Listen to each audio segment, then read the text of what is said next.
आज की top stories हैं। कटरीना ने कहा पापराजी को बज ऑफ, देंगे जय गंगाजल और जुबान की वीकेंड बॉक्स ऑफिस रिपोर्ट और करेंगे हिमेश रेशमिया के साथ एक्सक्लूसिव चैट।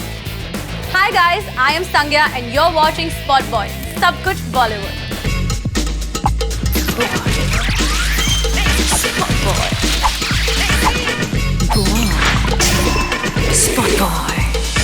इससे पहले मैं आज की टॉप स्टोरी दिखाऊं, I'd like to wish all the ladies out there a very happy Women's Day।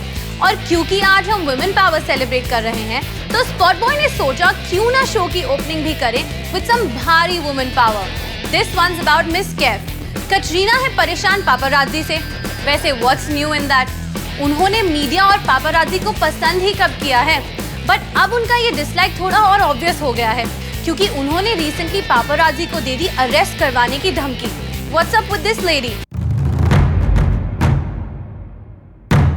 आजकल कटरीना कैफ है a lady on a mission, और वो मिशन एक हिट फिल्म की तलाश नहीं है, बल्कि it is something more important. दरअसल वो हैं on the search for a new house. जब से रणबीर ने अपने लवनेस से किया है मूव आउट, कटरीना भी वहाँ रहना नहीं चाहती, फॉर ऑब्वियस रीजंस गाइस। एक सिंपल सोल्यूशन होता कि कैट कर लेती move into her old apartment in Guldev Sagar on Linking Road, पर हाय हाय ये मजबूरी। उस फ्लैट में है एक मेजर लीकेज इशू, और उसके रहते कैट को एक्सप्लोर करना पड़ रहा है ऑप्शन नंबर 2।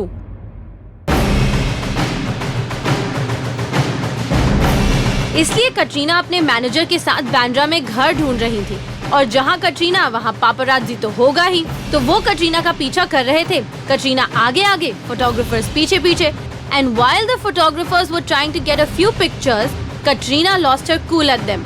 कार रुकवाई और फोटोग्राफर्स को जाके धमकाया, तुम लोग मुझे फॉलो क्यों कर रहे हो? इसके बाद अगर ऐसा किया तो मैं आपकी पुलिस में कंप्लेन करूंगी। बस फिर क्या था, कटरीना वापस गाड़ी में आई और अपने ड्राइवर से कहा कि चलो जल्दी। अब शायद डार्लिंग कैट ये भूल गई कि उनका नेचर ऑफ जॉब ही ऐसा है जिसमें खूब अटेंशन मिलती है, और इसमें से कुछ unwanted. Keep calm and move on cat. Himesh Reshammiya का एक्टिंग करियर कुछ ज्यादा एनकरेजिंग नहीं रहा है, फिर भी 2016 में the man is back with तेरा सुरूर। व्हाट्स द रीजन कि पिछली फिल्म्स के हॉरेंडस बॉक्स ऑफिस कलेक्शंस के बावजूद भी हिमेश ने डिसाइड किया to make a comeback on the big screen? आइए बात करते हैं हिमेश से उनके करियर ग्राफ के बारे में। I'm actually not trying to prove anything. I'm trying to work towards every aspect of my performances in each film. I'm trying to improve in every film. And my last film, The Expose, got a lot of positive reviews in terms of critics. Commercially it did well, but 70% of the critics also liked the film. If you check the reviews online, so you'll realize that my performance in Expose was appreciated a lot. So it inspires me to do better work. And with Tera Surur, I'm trying to go to the next level. So it's not that I'm trying to fight or trying to prove to anybody. I'm trying to win anybody who has not been on my side in terms of my acting career. I can't ask for anything more. I mean, I've started off as a composer. My first song was a blockbuster hit. I got a break through Salman Bhai. I'm doing my 100th film with T-Series. I've done 650 hit songs. My first film as an actor was a hit. Of course, then hits and flops happen. Of course, now I'm doing very less work. I'm being very exclusive, just 2 films as a composer, 2 or 3 songs as a singer in a year. And then just 1 film as an actor. No, music has not taken a backseat because see, I just did Sanam Teri Kasam, which was such a small film, a film with newcomers, and still the music did so well.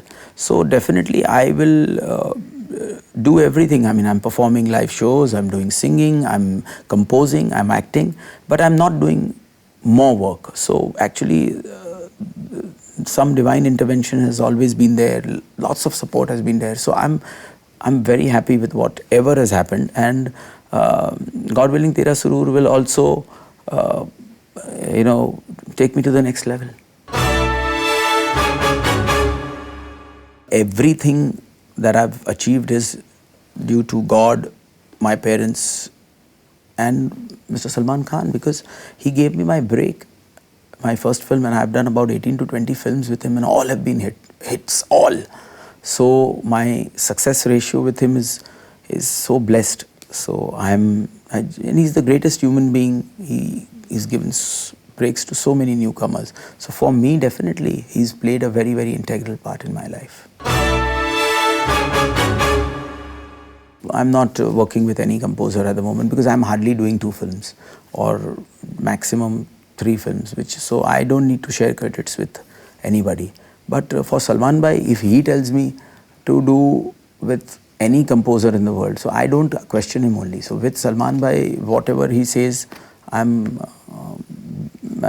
I just interact with him, jam with him, and he's got a great sense of music. And then I do it. Breakup का virus सिर्फ बॉलीवुड को ही नहीं infect कर रहा है. It's now reached the television world as well. आइए देखते हैं कि कौन से टीवी कपल का रिलेशनशिप हुआ कपूर. स्पॉट बॉय को एक्सक्लूसिवली पता चला है that television actress Kritika Kamra ने बोल दिया है टाटा bye bye to her boyfriend Siddharth Bijpuria. Kritika last दिखी थी in the television series Reporters in 2015 and Siddharth हैं एक corporate publicist for Viacom 18. Siddharth से पहले Kritika was romantically involved with her Kitani Mohabbat है लीड एक्टर करण कुंद्रा. अब क्या रीजन हो सकता है behind this breakup? Well, sources ने स्पॉट बॉय को एक्सक्लूसिवली बताया कि दोनों के बीच एक बात को लेकर तकरार हो गई और वो बात थी शादी. कृतिका को शादी वादी में इंटरेस्ट नहीं, but Siddharth wants to settle down. वैसे ये दोनों काफी वक्त से सिर्फ साथ में रह ही नहीं रहे थे, बल्कि साथ में वेकेशन भी कर रहे थे. हाउएवर, एकदम कंफर्म होने के लिए स्पॉट बॉय ने कांटेक्ट किया सिद्धार्थ को और उनका कहना था, I don't think that this news is correct. If I have any more information to give you, I shall call you.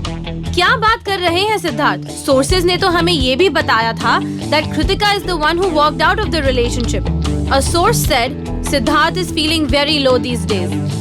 Well, क्या कह सकते हैं? Seems like और एक प्रेम कहानी का हुआ है unfortunate end.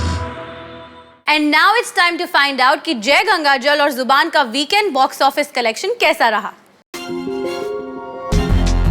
इस वुमेन्स डे पर बॉक्स ऑफिस पर चला बॉलीवुड की द वुमन का जादू. हम बात कर रहे हैं प्रियंका चोपड़ा की, जिनकी फिल्म जय गंगाजल हुई इस वीक रिलीज. फिल्म को मिला response just the way Prakash Jha की फिल्म को मिलता है. As it's based on politics and society, film की टारगेट ऑडियंस थी सिलेक्टिव, बट प्रियंका चोपड़ा और प्रकाश झा का killer performance was appreciated by all. Jai Gangaajal का वीकेंड कलेक्शन रहा थोड़ा weak. It collected approximately 15 crores, but Shivratri की छुट्टी की वजह से it showed some improvement on Monday. And finally, इस extended weekend का collection रहा 17.48 crores. जय गंगाजल के साथ रिलीज हुई a relatively smaller budget film Zubaan. Film stars Masaan fame Vicky Kaushal and also Sarah Jane Dias. इस फिल्म का प्लॉट लगा लोगों को थोड़ा confusing and twisted. And since it had newcomers, film का कलेक्शन भी रहा week. It managed to make around 2 crores over the weekend. So that's all for now, guys. But before I wrap up, here's your question of the day. Post करिए अपने comments on our portal spotboy.com and tell us आपका क्या सोचना है on Katrina asking the paparazzi to buzz off. For now, this is me Sangya signing off. Be back for the second edition of Spot Boy.